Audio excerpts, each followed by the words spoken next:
convidar você a abrir a sua Bíblia no livro de Joel, capítulo número 2. É o tema, né? É a passagem que dá tema aqui para nós nessa noite. Então, a gente vai abrir aqui no livro de Joel, capítulo número 2, versículo 28.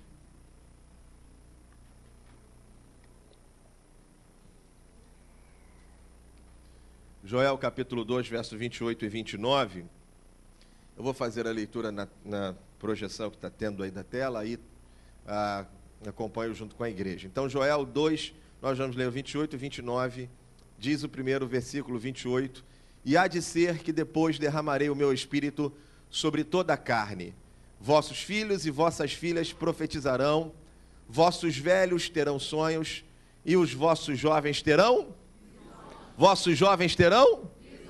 Verso 29 diz, e também sobre os servos e sobre as servas, naqueles dias derramarei o meu espírito. Vamos ter uma palavra de oração nessa noite? Feche seus olhos, vamos orar. Obrigado, meu Pai, pela Tua palavra.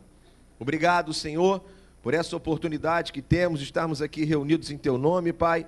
E te peço que nessa noite o Senhor venha falar, ministrar a cada coração aqui nesse lugar, através da Tua palavra, Pai.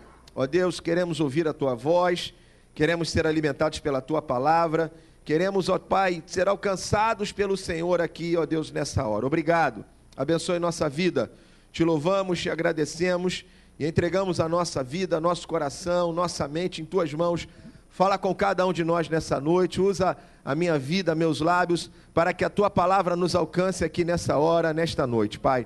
Obrigado, nos abençoe, assim nós oramos, agradecidos em nome de Jesus. Quem pode dizer amém? Amém. Graças a Deus, você pode sentar.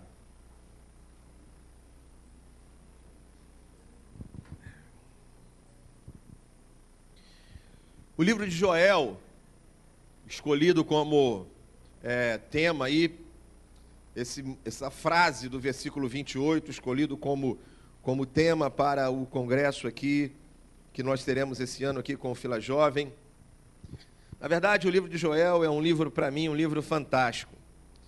Este livro do profeta Joel, na versão original em hebraica, ele é dividido de uma forma diferente, em 4 capítulos nessa versão original. Para nós, na versão latina, e aqui influenciou a tradução para nós, e a organização da Bíblia para nós, ela tem 3 capítulos, e nesses 3 capítulos há uma certa divisão que pode ser feita nesse livro. Alguns fazem 2, a maioria em 3 partes, esses 3 capítulos do livro de Joel. Mas eu quero me ater a esse momento dessa profecia que Joel faz, usado por Deus para trazer essa palavra profética. Alguns estudiosos o colocam a cerca de 830 anos antes de Cristo, outros a 400 anos antes de Cristo. O tempo não é muito importante, até porque ele passa da história, ele transpassa a história, ele é escrito para os judeus, uma profecia para os judeus, mas que ela não se cumpre nos judeus. Aliás, não se cumpre sim em judeus, porque aquele momento ali eram todos judeus, o cumprimento da profecia em Atos dos Apóstolos, mas não para o judaísmo, e sim já para a era da igreja.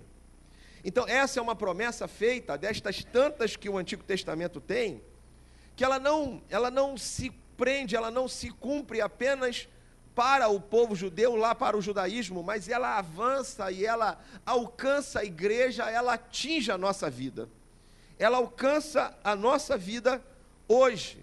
Esta é uma promessa, não para o povo lá atrás, há 2000 anos atrás, ou há 2.800 anos atrás, mas uma promessa para os dias de hoje, para a nossa vida.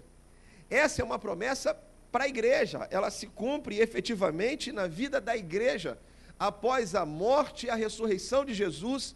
Em Atos dos Apóstolos, capítulo 2, fica claro, essa não precisa de grandes interpretações para entendermos que essa é uma promessa que é para a igreja, para a vida da igreja, porque o próprio apóstolo Pedro, após o batismo com o Espírito Santo, após esse derramar do Espírito Santo, que a gente encontra relatado por Lucas em Atos dos Apóstolos, capítulo 2, ele mesmo diz isso, ele cita literalmente esse texto da profecia. Atos dos Apóstolos, capítulo 2, vamos lá ao versículo 1, Atos capítulo 2, versículo 1, e a gente vai ver então esse momento ali onde a gente tem, para alguns, e eu faço parte desses que concordam com essa ideia, o real nascimento da igreja. Olha que a igreja, a gente pode considerar de certa forma, que a igreja, ela nasce a partir desse momento, porque até então estavam escondidos, e essa não era a marca da igreja. Obrigado, meu irmão, eu vou no seu, porque a minha vista já não deixa mais, está muito longe aqui para mim, eu estou velho já, eu não estou mais na idade de pregar para jovem. Mas Atos 2 diz assim: e cumprindo-se o dia de Pentecostes, estavam todos coordenadamente no mesmo lugar. Eu vou até o verso 4, e de repente veio do céu como um som, como de um vento veemente e impetuoso, e ele encheu toda a casa onde eles estavam assentados. O 3 diz: e foram vistas por eles línguas repartidas como de fogo, as quais pousaram sobre cada um deles. O verso 4 diz o texto: e todos, cheios do Espírito Santo, começaram a falar noutras línguas, conforme o Espírito lhes concedia que falassem. É o derramar do Espírito Santo sobre a igreja. E esse é o cumprimento da promessa feita por Joel, da profecia feita por Joel, por Deus, através da vida de Joel, do profeta Joel, quando nesse texto se cumpre essa profecia.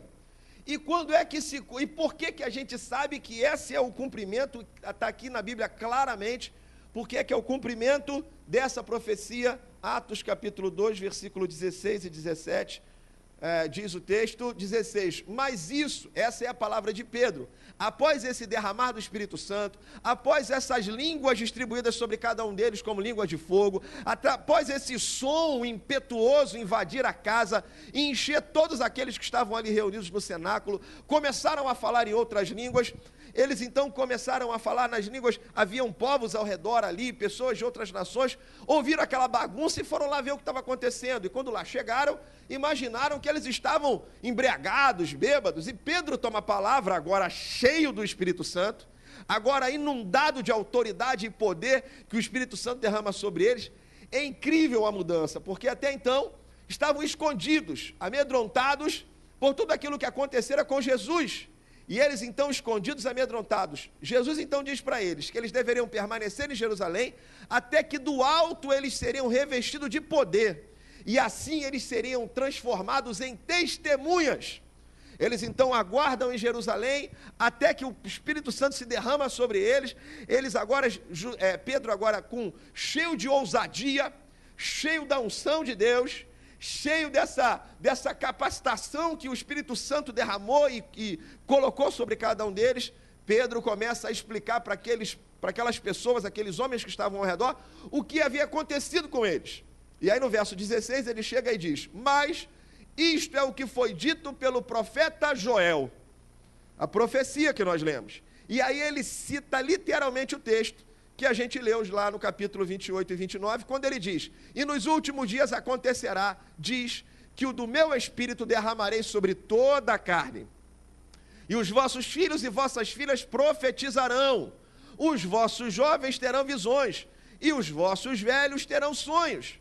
Então ele cita literalmente o mesmo texto lá da profecia do profeta Joel. Não precisa de grande interpretação para entender que Atos dos Apóstolos é o cumprimento da promessa feita por Deus através do profeta Joel, que se cumpre não no judaísmo, mas que se cumpre na vida da igreja.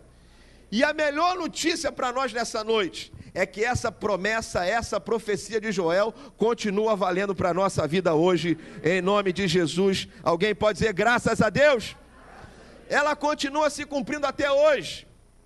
Até hoje Deus continua enchendo pessoas com o seu Espírito Santo. Até hoje Deus continua derramando do seu Espírito Santo sobre nós, para nos influenciar, para nos capacitar. O Espírito Santo se derrama sobre nós, não só para que a gente sinta a glória de Deus na nossa vida, não só para que a gente fale em outras línguas, tudo isso Ele faz na vida de cada um de nós. Mas mais do que isso, o que o Espírito Santo está fazendo quando Ele capacita, quando Ele enche, quando Ele se derrama sobre a nossa vida, sobre a vida de alguém, é nos influenciar, é nos capacitar, é nos direcionar, é nos ungir, para que então façamos a sua obra sobre a face da terra. A obra da igreja não é feita com sabedoria humana. A obra da igreja não é feita nós cantamos aqui, ensaiou aqui, tenho certeza que ensaiou, se preparou, fez tudo. Mas não são notas afinadas, não é uma harmonia musical que toca o coração das pessoas. O que toca o coração das pessoas é a glória de Deus se manifestando na vida de cada um de nós. É isso que faz a diferença na nossa vida, irmãos. É muito importante a gente estudar, é muito importante a gente se preparar. Eu vou contar um testemunho que me veio à mente aqui agora, não faz parte aqui daquilo que havia preparado, mas me veio aqui à mente agora, e eu não quero aqui estimular ignorância de ninguém. Nós não temos que ser ignorantes, nós estamos numa época que ninguém precisa ser ignorante a nada, a gente pode buscar conhecimento. Eu não conheço os detalhes da vida da igreja, mas eu tenho certeza que a igreja aqui oferece curso, discipulado, ensinamento, para que a gente cresça e aprenda. Tenho certeza que não estou falando nenhuma bobagem aqui. A gente, hoje, ninguém precisa ignorar, ser ignorante no conhecimento. Todo mundo pode buscar conhecimento, todo mundo pode aprender. Mas vou contar um caso aqui, que eu vi um pastor citar, e vou citar a fonte, foi num evento voltado a pastores, num congresso de pastores em Águas de Lindóia, e um dos palestrantes era o pastor Jeremias Pereira, não sei quantos já ouviram falar dele, ele é da igreja, a 8ª Igreja Presbiteriana de Belo Horizonte, um homem de Deus, e ele contou sobre um testemunho que aconteceu na igreja dele. Ele disse que um domingo de manhã, uma segunda-feira, pela manhã, não, vou começar do domingo, um irmão da igreja dele, simples, um zelador da igreja, alguém simples, uma pessoa simples da igreja, todo domingo de tarde ele ia para o hospital, para fazer visitas e para orar por pessoas. E naquele dia, ele resolveu ir a um hospital especializado, não sei qual é o hospital em Belo Horizonte lá, mas um hospital especializado em câncer de criança, em câncer infantil. E ele foi lá visitar esse hospital. E quando ele estava saindo, indo embora, um pai de uma criança cruzou com ele no corredor e falou: o senhor é o moço que está orando pelas crianças aqui? E ele falou: sou eu. E ele falou: volta lá e ora pelo meu filho, porque o meu filho foi desenganado, o médico disse que ele tem só mais o dia de hoje, provavelmente amanhã ele não acorde mais, ele vai morrer hoje. E eu queria que o senhor fosse lá orar por ele. E ele disse assim: eu não posso ir lá orar, porque meu óleo acabou, e eu não posso orar sem óleo. E o moço falou assim, o pai falou assim: não, moço, eu nem sei para que serve esse óleo aí, mas vai lá e ora, vai lá e reza, vai lá e pede pelo meu filho, vai lá e faz alguma coisa, por favor. E ele disse assim: eu não posso, eu só posso orar se tiver óleo. Olha, teve uma vez na Bíblia que o óleo de Jesus acabou, e tinha um cego, e como Jesus não tinha mais óleo, ele cuspiu no chão, e ele fez um lodo, e ele passou no olho do cego, o cego foi curado. Se o senhor quiser, eu posso ir lá e cuspir no olho do seu filho, e se o senhor deixar, eu vou lá e faço isso. E o moço falou: vai lá. Tinha que fazer, né? Vai lá. E ele foi lá. Deve ter cuspido o menino todo lá. Perdão, estou usando esses termos aqui do povo. Mas deve ter salivado o menino todo lá. E foi embora para casa. Na segunda-feira, ligaram para a igreja. E pediram para falar assim: por favor, eu queria falar com o pastor Lázaro. Pastor Lázaro? Tem nenhum pastor Lázaro aqui não. Não, tem sim. Ele esteve ontem aqui orando, aqui no hospital. E ele falou: pastor Lázaro? Não tem pastor Lázaro nenhum. Que hospital é esse? Não, é um hospital assim, assim. Aí o pastor falou: ah, tá. Ele não é pastor, ele é irmão aqui da igreja. Eu sei, ele foi aí no hospital. O que aconteceu? Não, sabe o que é? Eu sou o doutor fulano de tal, sou diretor aqui do hospital. E eu recebi, já é o 4º pai que entra aqui na minha sala e pede para chamar esse pastor Lázaro para vir aqui orar. Porque ontem ele orou para o menino que estava aqui, prestes a morrer. E o garoto hoje, a gente não está entendendo nada, está fazendo todos os exames dele, que o menino não tem mais nada, vai sair daqui hoje. E está todo mundo mandando voltar aqui. Ele deve ter voltado lá, cuspido o resto do hospital inteiro. Por que eu estou contando isso, irmãos? A teologia dele estava toda errada. Não tem nada disso, que acabou o óleo, que Jesus foi, que só pode orar. A teologia dele estava toda errada. mas era assim, na simplicidade dele, era assim que ele entendia. Eu não estou estimulando a ignorância de ninguém, por favor, mas o que eu estou dizendo é que não é a quantidade de diploma que eu tenho na mão que vai fazer a diferença. Eu posso ter 10 diplomas na mão, mas se eu não tiver o Espírito Santo de Deus na minha vida, aquilo não faz diferença na vida de ninguém. Quantos entendem isso? Digo amém, irmãos? É a presença de Deus. É óbvio que você tem que estudar, se preparar, é óbvio. Mas só diploma não é isso que salva ninguém. Não é isso que toca ninguém. O que vai tocar, o que vai fazer a diferença, o que vai tocar corações, o que vai fazer a obra, o que vai convencer do pecado, da justiça, do juízo, é a presença de Deus na nossa vida. É a unção de Deus. E a boa notícia é que o Espírito Santo continua enchendo e capacitando gente até hoje. Diga graças a Deus por isso. O texto diz: vossos jovens terão visões. Vossos jovens terão visões. E eu fiquei pensando nessa frase: vossos jovens terão visões. Se a gente pensar na vida humana, no desenvolvimento da vida natural, jovem ter visão é meio natural, porque os jovens são visionários. Muitos autores, eles defendem, colocam, escrevem sobre a juventude, como a juventude sendo a melhor fase da vida, a fase de sonhos, a fase de força interior, de dinamismo, tanta coisa boa que a juventude traz para nós. Então, eu olho e penso assim, a maioria dos jovens são visionários. Ter visão, eu acho que, de certa forma, é algo meio que natural na vida da maioria dos jovens. É uma fase onde estão projetando, onde estão sonhando, onde estão olhando para frente, onde estão pensando no futuro, onde estão começando a decidir, a formar pela carreira profissional, alguns já começando a sua vida profissional, alguns aí envolvidos num relacionamento, projetando a família. Enfim, é uma fase de sonhos. A gente hoje vive uma sociedade que valoriza muito a vida adulta, passou a valorizar muito a terceira idade, mas ainda assim, a gente ainda olha para a juventude como uma fase muito especial. Na verdade, a gente considera como um desabrochar da vida. Quando a gente vai olhar para a ideia sistêmica de família, a teoria sistêmica, ela considera a juventude como a fase do segundo nascimento. O primeiro nascimento seria aquele nascimento lá da maternidade, quando a gente nasce pela primeira vez. No meio cristão, quando a gente fala do segundo nascimento, a gente está falando de quê? Está falando da conversão, né? Quando você se converte, e quando você aceita Jesus, quando você entrega a sua vida, e aí você nasce de novo.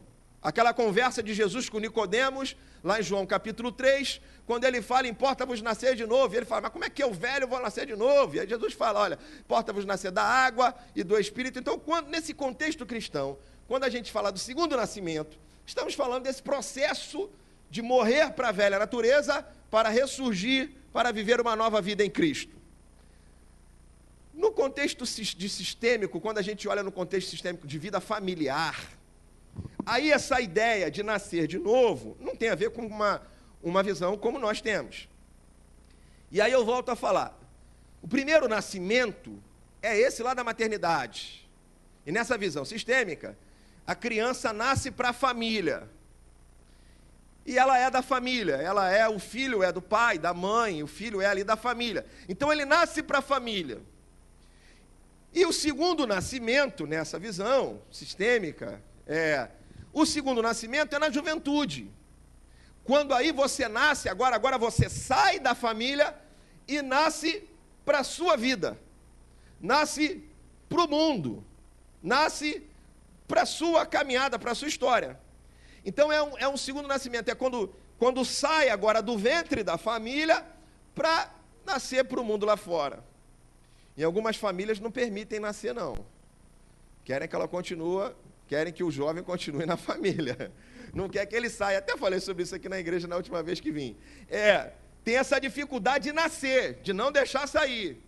Mas o segundo nascimento seria esse nascimento para a vida, para a sua formação profissional, para os seus sonhos, para aquilo que você vai fazer na sua caminhada. Como disse, então, essa fase do nascimento para a vida profissional, para uma nova família, quando casa, para sair da casa dos pais e para montar e para viver a sua própria vida, a sua independência.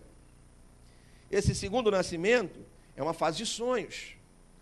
E aí é que eu quero perguntar e pensar junto primeiro com os jovens aqui.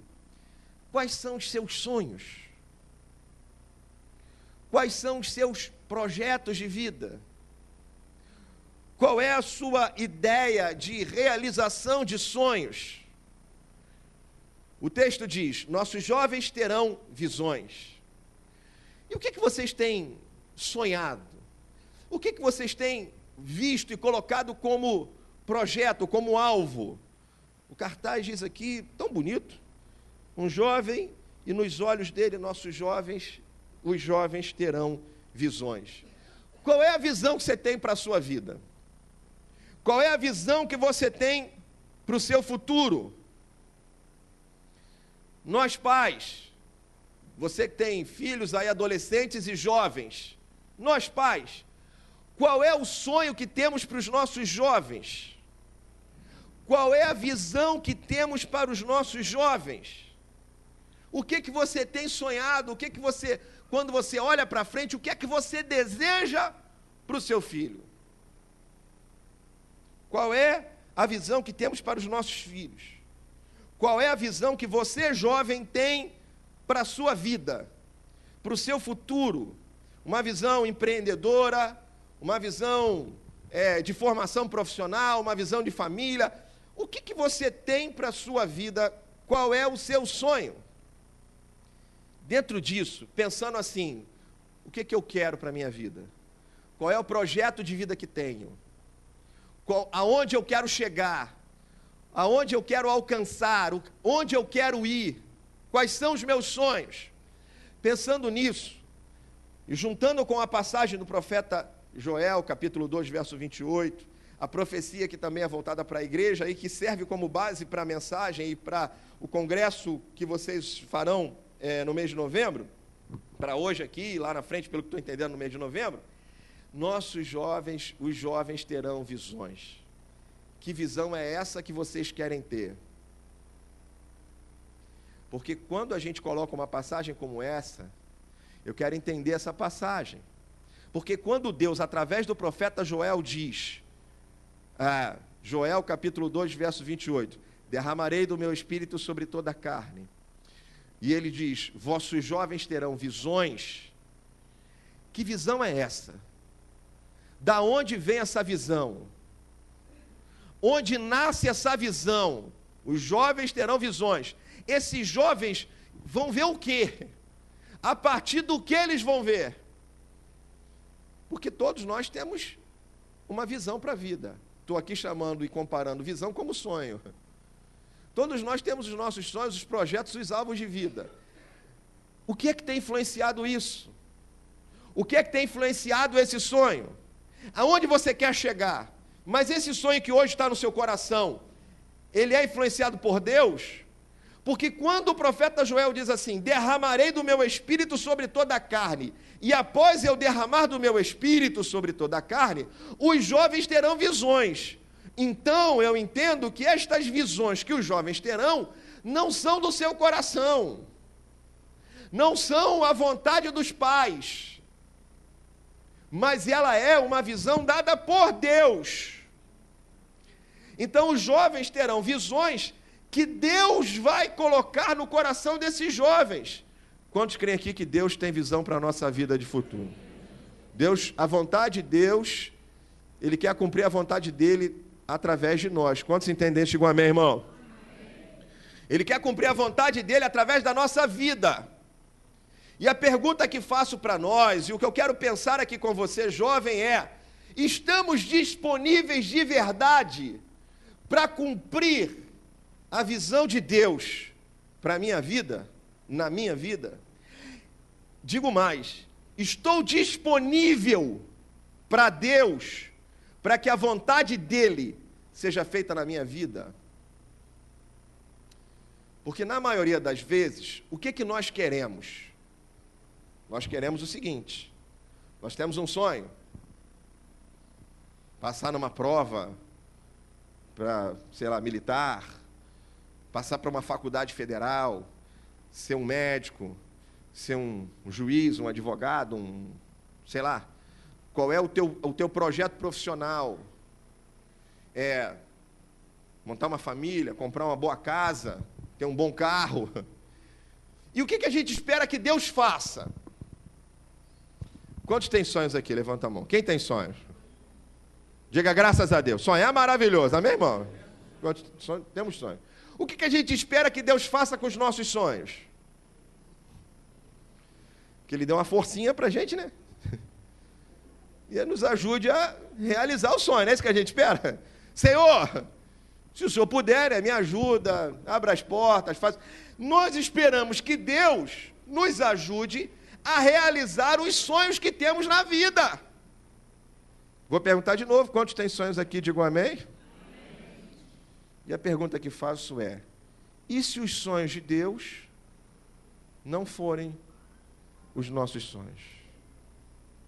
E se os sonhos de Deus forem diferentes? E se os sonhos de Deus, a gente cantou aqui o chamado, eu fiquei ali sentado pensando assim: tem certeza? Tem certeza? Porque eu tenho uma igreja lá no Maranhão. Eu tenho uma igreja lá em Apiquaçu. Alguém sabe o dia eu falar em Apiquaçu? Eu imaginei. Vou dizer para você onde é Apiquaçu. Pega o avião aqui no Rio de Janeiro, desce em São Luís, chega em São Luís, pega um carro, uma van, um ônibus, 12 horas de viagem de São Luís até lá. Senta no ônibus e dorme. Pode dormir. Não vai passar do ponto, não vai não. Porque quando chegar no último lugar, lá no final, não tem mais para onde ir. Acabou o Brasil, depois só tem mar. Só tem mar, lá para cima não tem mais nada. Aí você desce, é lá o lugar. É lá. Não tem nada. Não tem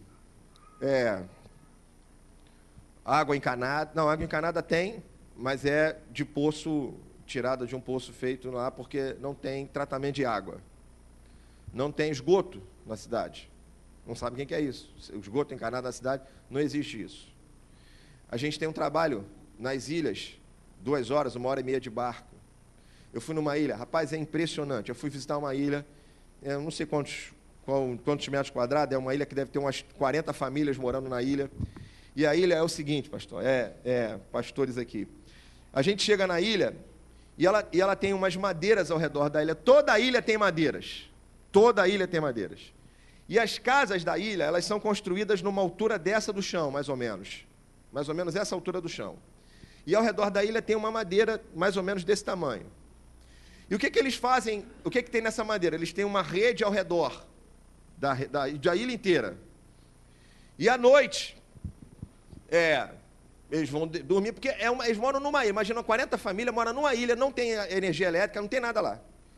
E aí, de manhã, quando eles... Por que tem aquela rede ao redor? E por que as casas são construídas nessa altura?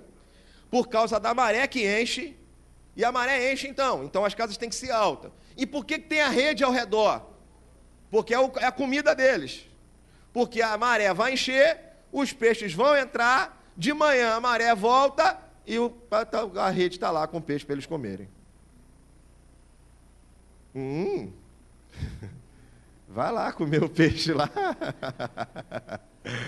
A gente comia um camarão. Sabe como é que eles fazem o camarão? Vou dizer. Comemos um camarão delicioso. Pensa num camarão gostoso, irmão. Camarão delicioso.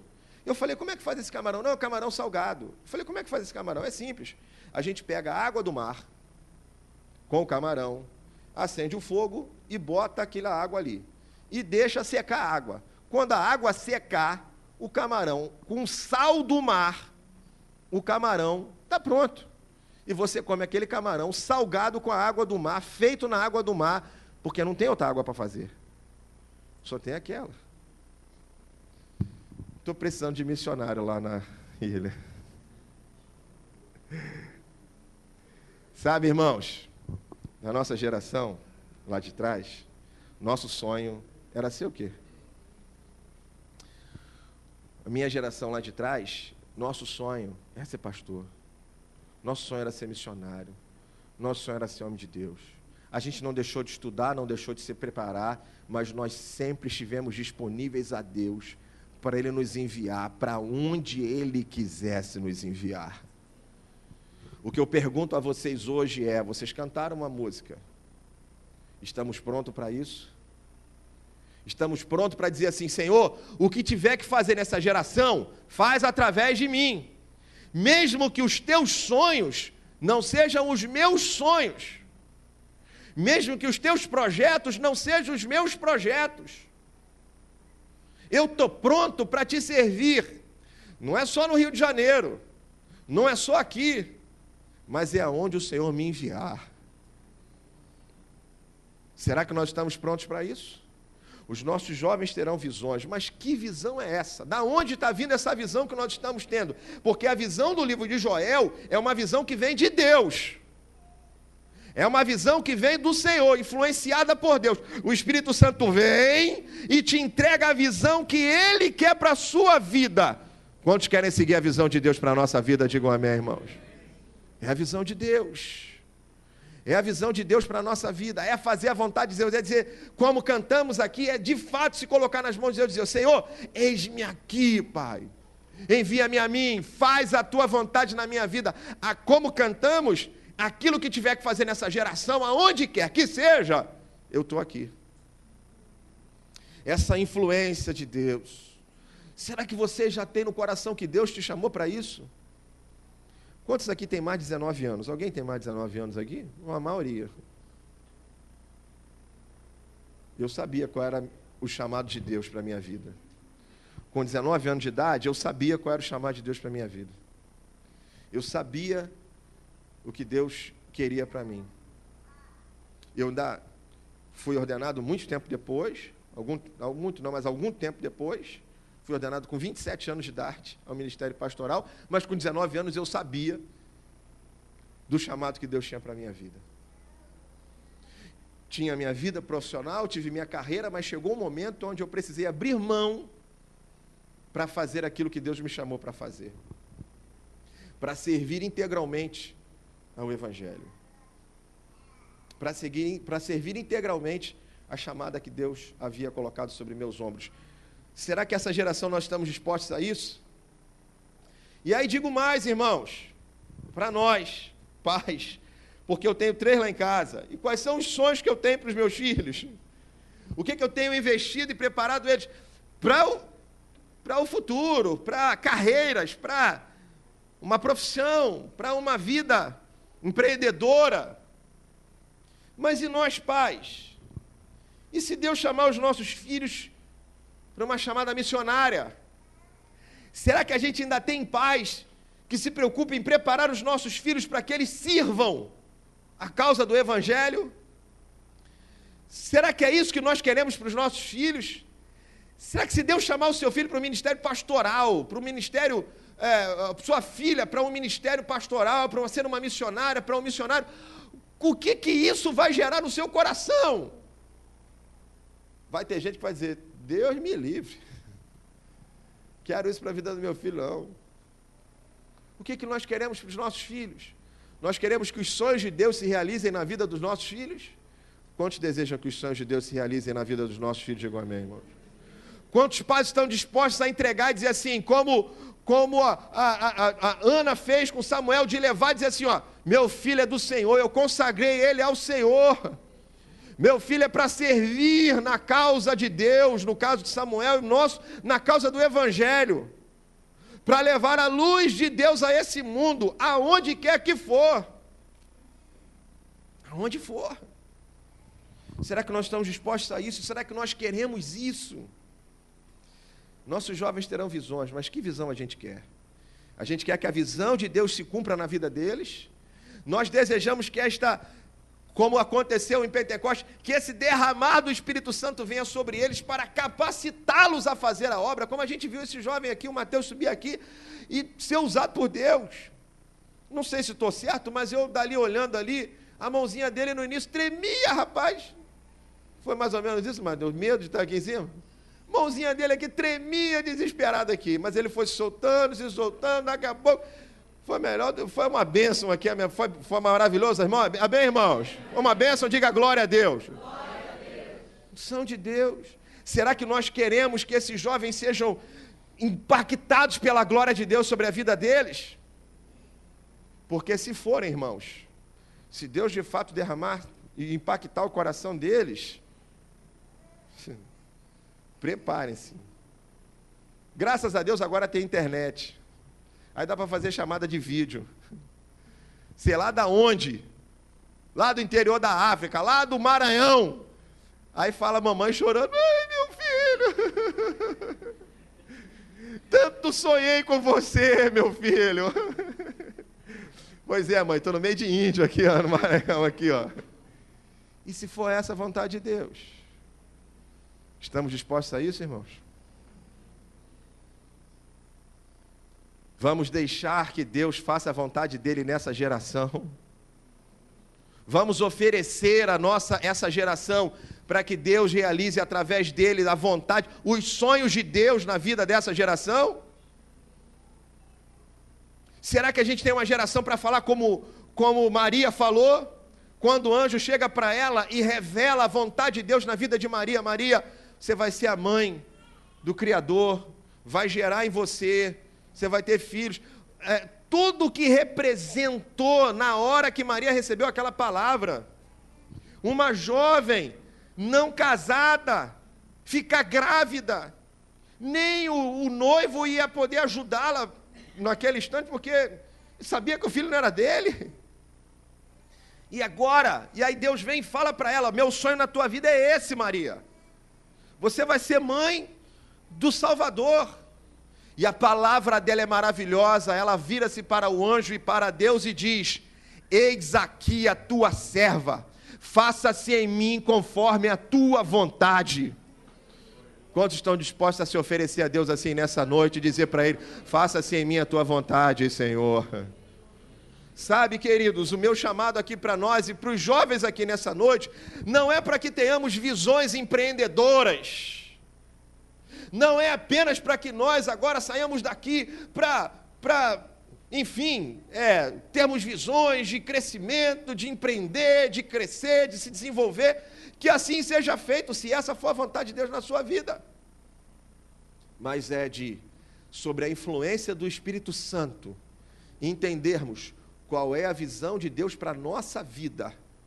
E dizermos assim: Senhor, eu não quero que o Senhor me ajude a realizar os meus sonhos, mas eu quero me colocar nas tuas mãos para que o Senhor realize os teus sonhos, a tua vontade na minha vida e através de mim. O que quero deixar aqui para vocês, na verdade, é a letra da música que vocês cantaram. A mensagem que estou compartilhando com vocês hoje é tudo que vocês cantaram.